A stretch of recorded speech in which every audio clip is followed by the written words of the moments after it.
Good morning and welcome to another episode of Coffee and Tea with AARP, a biweekly program in which AARP staff and volunteers speak with state leaders about their work to make Connecticut a great place to live for people of all ages. My name is Anna Doroghazi, and I am one of the Associate State Directors for Advocacy and Outreach at AARP Connecticut.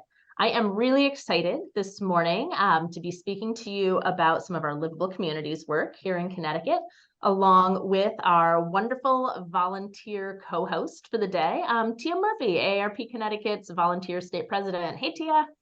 Hey there. I am also very excited to introduce Mary Jo Riley. Mary Jo has been the director of the Groton Senior Center, now called Thrive 55 Plus, since 1995. Thrive 55 Plus Active Living Center is a premier location for nutrition, health, and recreational classes, special events and trips, transportation, information, and referral services for Groton residents 55 years and older. Programs in health, finance, fitness, art, and more are offered year-round, and there are special events throughout the year, many open to residents and non-residents. Mary Jo holds a bachelor's degree from Syracuse University and a master's in sports medicine from UConn. Hey, Mary Jo. Hi there. Thank you for having me. And I've got to say, another volunteer and I visited Thrive 55 Plus back in the spring, and it is a gorgeous facility, and there's so much going on. So, congratulations for everything that you're doing out in Groton. Thank you. We feel very, very lucky. Great. Well, let's jump right in then. Tia, we have Mary Jo with us today to talk about livable communities and the great work going on in Groton. But before we jump right into that conversation, I'm hoping that you can provide a little bit of background information about what a livable community is. So how does AARP define a livable community, and why is creating livable communities important for people of all ages? Thanks. What a great question. Well, first off, kind of formal, AARP talks about creating safe, secure, affordable housing, providing adequate transportation options, easy access to other necessary services such as healthcare, all of which allows all residents of a particular community to engage and actively participate in that community. So that sounds pretty good. But if you think about it, step back for a second. What does it really mean? It really means that all ages and all stages of life are able to actively be involved in the community in which they live. Think about it. Curb cuts were put in because of ADA requirements. People in wheelchairs, people who had accessibility issues demanded that curb cuts be put in. And at the time, everybody was like, well, it's just for the people in the wheelchairs. Well, no, it's not. Think about it. Every day, what do you see? Moms with strollers, kids with roller skates, me walking off a curb and trying to cross the street. It makes all of us easier to access the community in which we live and to access the services that are important to us. So when we benefit one, we benefit all. And that's really an underlying theme of what livable communities is really all about. That's such a good explanation, Tia. Thank you for providing that great framework for what a livable community is. And Mary Jo, I have a question for you now about something specific that Groton's doing in the livable community space. So Groton is a member of something called AARP's network of age-friendly states and communities. Could you tell us a little bit more about what that is and why Groton decided to enroll in the network? Well, the age-friendly states and communities really are recognizing that these towns and these states are saying their community work is going to have a focus on work that will build up the community as happier, healthy, more connected communities to live in. And that is actually our department's mission statement. I'm a division of the Department of Parks and Recreation for the town of Groton. And that's what we're trying to do, is to really keep the connection for everybody in the community. We decided to enroll because I feel it's the right thing to do. What most towns are doing is the work of a livable community, but by becoming a member of this and being recognized for what we're doing, we're actually pulling together all the little bits and pieces of what a town is doing to say, yes, we're here to support the residents of our community. We're here to make their lives better through all these things that we are doing in every department in town. Groton recently reached a pretty important milestone in that age-friendly work that y'all have been doing, which was to develop your age-friendly action plan for the community. So what is an age-friendly action plan, and what's some of your goals and action items that y'all outlined in your plan? Well, the age-friendly action plan starts with AARP's 8 domains of livability. Just to give you some examples, and you had brought them up before, Tia, housing is one, transportation, community and health services, outdoor spaces and buildings, community engagement, socialization, information and communication. These are all part of being an age-friendly community, but also parts of our action plan that we put together. So this is not all of them, but it gives you an idea that it's very varied and it almost hits every aspect of your life. But what we did was we held focus groups with the community, and we did an online questionnaire, and we got feedback on the 8 domains of livability. And we asked people, what were they looking for by living in Groton? What were we missing, and what should we be focusing on? So we got a lot of good feedback, and it tied into the same time that Parks and Recreation was doing their master plan for the next 5 years. That through planning and development, they were looking at housing and assessment of housing. So it kind of, the timing of us doing this worked out with other people's assessments too. So we could take those assessments and add that to our action plan. So things that have helped out, when you look at transportation, we're not just looking at, okay, how do cars get around town? It's also, what are the bus routes in town? And what we've been talking about as a committee with the bus routes is no seating, no bus stop coverage. Where are people picked up the most, where we should have a couple of benches and covers. And like you said before, that mom with little kids could sit there out of the weather if they were waiting for a seat bus. So it's very important to look at all of those things. We've done a walkability studies. They do sections of town each time they do these studies. And so our walking group participated, and they went on the walk with the person from planning and development to look at, how are the sidewalks in this area? Are you able to reach different places? And can you get to the grocery store? Can you walk through? Are you walking into the middle of a parking lot where it's really not safe? Is there a walkway around the parking lot? So all these little aspects that I never would have thought of, our walking group came back and said, oh, you wouldn't believe the things we talked about. But it also showed with people with canes or walkers where there might be some bumps and some repair work that needs to be done. Again, will benefit the mom pushing a stroller or the little kid on a bike that's walking with their dad. So there's a lot of community aspect to these assessments that we've done. So when we did our action plan, we actually tried to address all the other departments in town so we could pull what activities and actions we feel we can do in the near future, within 5 years, or as more of a long-term goal. So one of the big things that my committee's really into is benches. We need to have benches where people can sit around town. We have a town hall, and down the road is 2 parks, and down the road from there are the schools. So there are no benches on the sidewalk going from town hall all the way down to the schools. So can we put a couple of benches? And then we have parks on either side of a busy road.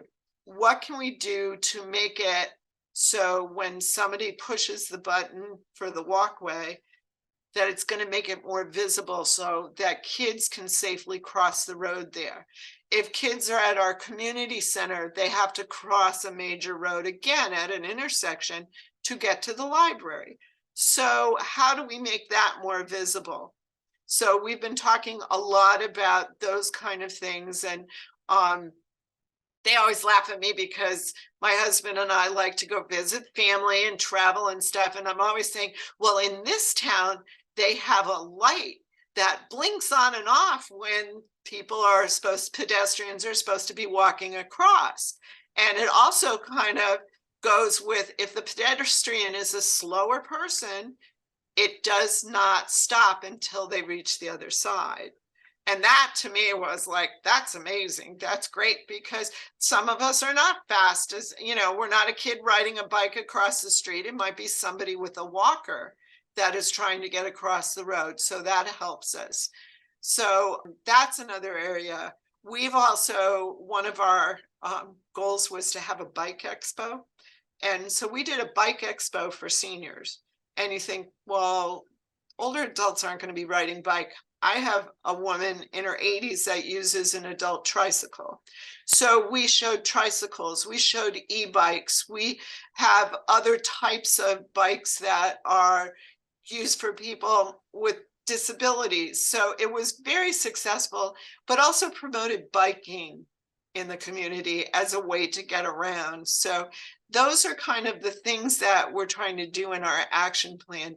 We know housing is tough. So just working with planning and development and having them use our facility for focus groups, just so that encourages our participants to go to these assessments, has been helpful. So looking at all these different aspects, and again, going back to the community and saying, what do you want us to be doing? That's great. And one of the things that I love as I was reading through your action plan this week and hearing you speak about some of the issues that the community raised is that a lot of this seems very straightforward and non-controversial, right? Like we should have sidewalks that work for folks. We should have adequately timed crossing signals, more senior-friendly housing options. But somehow these goals can still end up being difficult to achieve, not just in Groton, but we see this in communities throughout the state. So what do you think are some of the biggest obstacles to implementing age-friendly changes in a community? And what do you think communities have to do to overcome some of these challenges? I think one of the obstacles we'll always have is that people come in with their own ideas, and it's simple as everybody has their own idea of what should be done, and my priority should be first, or it should be up there in the top. And so you have some who are looking for housing that really want to assess housing. You have other people who are more focused on the outdoors and the activities and events for the community to get the community together. So everybody has their own idea of what should take priority. When we were developing our action plan, we tried to say, okay, what are the things we could reasonably do, and listening to the community, and things that will take longer, that even though they're a priority, like a lot of times you will hear our community say, we need a community center, we would like a pool. That is going to take longer time to get going. But benches around town for people to sit, that might be one we can work on and promote, look for grants, look for sponsors to be able to do as a committee. And therefore you've hit one of the things that somebody wanted while you're still working on the background for the community center, doing an assessment, talking to the community, having somebody come in and actually plan and pay for somebody to plan what size community center would fit this area. So those are the kind of things that I find happen. Then other times things just happen where boom, you're just doing it. During COVID, we found that there were people with food insecurity. We had a lot of older adults that could not get out They listened. We're not going outside because we were told not to go out, and we try to say, you can go out for a walk, get out and keep exercising. But yes, they didn't want to go to grocery stores. And we know there were a lot of shortages of different types of products at grocery stores and stores. So it was really nice because in talking with volunteers for our center, we developed a community first meal program where our kitchen staff was still coming in, making meals, and we did drive-through lunches. People called, they paid for it over the phone. So our volunteers would stand out front. It was like handing out lunch bags every day, reminded me of school, and they would drive through and, say their name, and we would have their meals for them, and off they would go. Well, the community first meals, the kitchen agreed, the staff stayed and they made a dinner meal, which we then through donations were able to do over 10,000 meals during COVID free to anybody in the community. And some days you would have long lines, other days we'd say, okay, we didn't promote the menu, so why is nobody here? But it would just be, it was hit or miss sometimes, but we felt that, people really needed that service in the community. And then we also work with Gemma Marian. We became a site where they gave out their food boxes, and one day they gave out 5,000 boxes, and we had them going through our parking lot like you would at Disney World just to make sure nobody was out on the main road. But food insecurity became a focus of our center more because we learned more about it through COVID. And we continue to have people that have food insecurity. So we've developed some newer programs to work with our older adults and helping them with any type of food insecurity. And within our own department, Parks and Recreation works with the school system to make sure kids on the off time during the summer are not food insecure, because during the school year, they can get the meals at school. So there's a lot of different little aspects to the obstacles, and you kind of learn as you go. But I think that we try to not really set what's priority over anything else. But yeah, this can be a short term, and this has to be like 5 years. And then this one is more like a 10-year type of goal. And our action plan, and as any action plan is, it's a living document. It changes all the time. Once you reach a goal and you complete an action, it doesn't mean that, then it's not marked off, because, 2 or 3 have been added below that. So it's always changing. And I also think that sometimes as people think, the obstacle is I just don't have the time, they don't look to volunteers. We have a huge volunteer program here at Thrive 55, and our volunteers are what make us run. And these are the people in the community that are willing to give the time, like Tia, and let people help people and develop programs and work on things. And we use a system called self-directed groups, where our volunteers, they break into smaller groups. So we have one that just does gardening. We have one that just does entertainment. We have a call and support program where volunteers call people and talk to them so that they're socially connected. So there's all these different aspects to what volunteers can do. Some just want to come work at one event and they're gone. Others, I'm willing to come every week and volunteer and do things. So I think sometimes as a working person, we forget, hey, if you get volunteers, you can work with them, and they're really the muscle of your program. That is fantastic. And it brings me, Miss Anna, to what we want to talk about for a second, if we could, about AARP Connecticut's Livable Communities Action Grants. Yes. Tia, you've been involved in this grant program every year since its creation. This is year 6. Would you like to tell us a little bit about the grant and how folks can apply? This is a great grant. It's up to $5,000.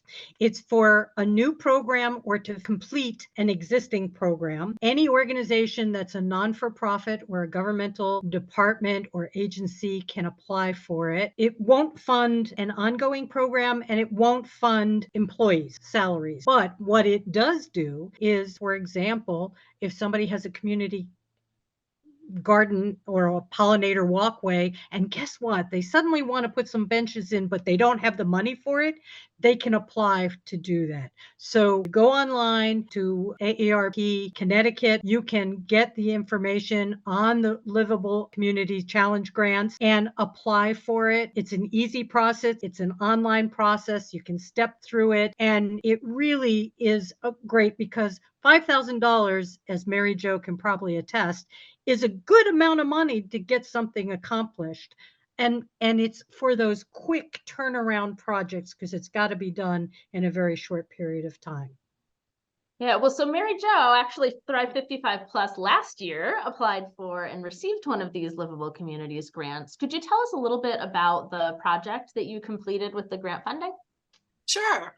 We have like a little parklet between the Thrive 55 building and the town library. And there's an arena in there. And we have trees and in the parking lot for the senior center, and that goes around the field. That's the parklet. Unfortunately, we got hit by the emerald boring beetle and we lost 30 trees.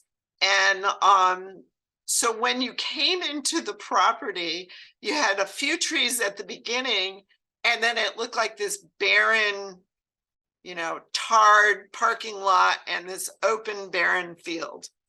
And so we wanted to try to get back to having trees and shade and to start to develop this area between the library and Thrive 55.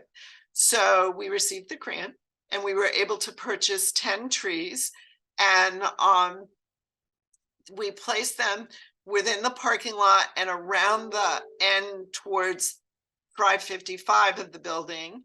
And then in addition, at the same time, Thrive 55 was doing memorial tree sales, and we were able to do an additional 10 trees. So we were able to replace 20 trees that were lost. And at the same time, we were able to take our picnic tables and put checkerboards and backgammon boards on them so that they're put out under the trees now so people could go out and play checkers or backgammon or chess. Not only seniors, but they're out there for anybody to use. But what we found is people go, oh, it doesn't look so barren, and it really did. It looked like this open, dry, barren field. And so now we feel it's more like a park.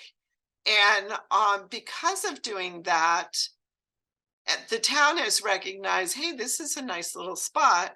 They're actually going to invest money into putting some pickleball courts there, a walking trail around the field for participants at Thrive 55 and people from the library to be able to go outside and walk. So if parents have kids in the roller hockey league, they can walk other kids around the trail. And it's just going to make it more of an active social area. We plan to put in some benches and a shade area there. So really getting this grant kicked off this wonderful plan. And I honestly have been talking about it to my boss for years that we need a walking track. We need to do something with this field. And so by putting these trees in, it really got them thinking about, yeah, why isn't this more of an active area for people? And so I'm thrilled. I'm thrilled over it. And then Anna, you got to come to our Arbor Day where the trees were planted and help us finish planting the last of the trees. And this time we selected trees that are hardier and won't be affected by the beetle. So hopefully they will last for years to come. So Mary Jo, I love the description that you provided of what you've been doing with the grant, because that's exactly what we hope for with this grant program, is that it's going to be a small change that jumpstarts these other changes and gets communities excited about what's possible. And This grant program really is one of my favorite things that we do at AARP Connecticut each year, and we love to read about everybody's great ideas. And if you are listening to this and have a great idea that would benefit your community, and you can do it for $5,000 or less, please take a look at our grant materials at aarp.org/CT and consider getting an application to us before September 13th. So with that said, before we go, Mary Jo, there's one last thing that we wanted to mention, which is we're springing a little surprise on you here, which is that because the town of Groton recently completed its age-friendly action plan, we have for you a formal certificate that we would like to present to you.